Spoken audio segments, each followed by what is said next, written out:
সন্তান, ছেলে সন্তান কে দেয়? একমাত্র আল্লাহ সুবহানাহু ওয়া তাআলা দেয়।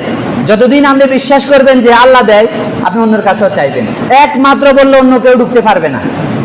ছেলে সন্তান এটি আল্লাহ সুবহানাহু ওয়া তাআলার কর্ম, আল্লাহ যাকে খুশি তাকে দেয়। সূরা সূরাতে রয়েছে 42তম সূরা, এটার 49 নম্বর আয়াতে, যাকে খুশি তাকে আমি কন্যা সন্তান দান করি, যাকে খুশি তাকে আমি পুত্র সন্তান দান করি। যাকে খুশি তাকে উভয়টাই দিই, ছেলেও দিই মেয়েও দিই। যাকে খুশি তাকে আমি বন্দা রাখি নিঃসন্তান, এটা আল্লাহর খুশি। কিন্তু আল্লাহ সুবহানাহু ওয়া তাআলা যদি না চান, পৃথিবীর কেউ এনে দিতে পারবে না। আমার এক রিলেটিভ পরিচিত এক ভাই, তার আজকে 13 বছর হয়েছে, তার কোনো সন্তান নেই, কিন্তু তিনি অনেক চেষ্টা করতেছেন। আল্লাহ সুবহানাহু ওয়া তাআলা যদি না চায় তাহলে কেউ এনে দিতে পারবে?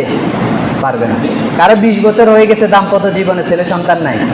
আবার কেউ বিয়ে করার প্রথম বছরে তার সন্তান চলে এসেছে, ঘটনা। তো কে দেয় এটি? একমাত্র আল্লাহ সুবহানাহু ওয়া তাআলা দেয়। আপনি যতই মাজারে যায় সেজদা দেন, পীরের কাছে চান, এগুলো শিরক হবে। সে দেওয়ার মালিক না, সে নিজেই আল্লাহর কাছে চায়।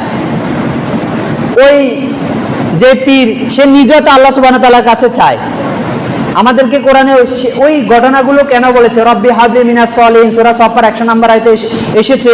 ইব্রাহিম আলাইহিস সালাম, তার নিঃসন্তান, তার সন্তান নেই, 86 বছর বয়স, তিনি আল্লাহ সুবহানাহু ওয়া তাআলার কাছে দোয়া করছেন, রব্বি হাবলি মিনাস সলিহিন, হে আমার রব, আপনি আমাকে নেককার ধৈর্যশীল সন্তান দান করেন। তো আল্লাহ সুবহানাহু ওয়া তাআলা দিয়েছে।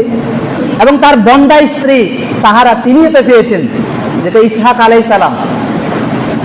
আর হাজারা আলাইহিস সালামের গর্ভে এসেছে কে? ইসমাইল আলাইহিস সালাম। তাহলে সন্তান চাওয়ার জন্য এই দোয়া কেন বলেছে? যাতে আমি আপনি দোয়াটা করি। আর বিশ্বাস থাকবে একমাত্র সন্তান আল্লাহ সুবহানাহু ওয়া তাআলা দেয়, অন্য কেউ দিতে পারবে না। কোনো ডাক্তার, কোনো যে বিজ্ঞানী, কেউ দিতে পারবে না।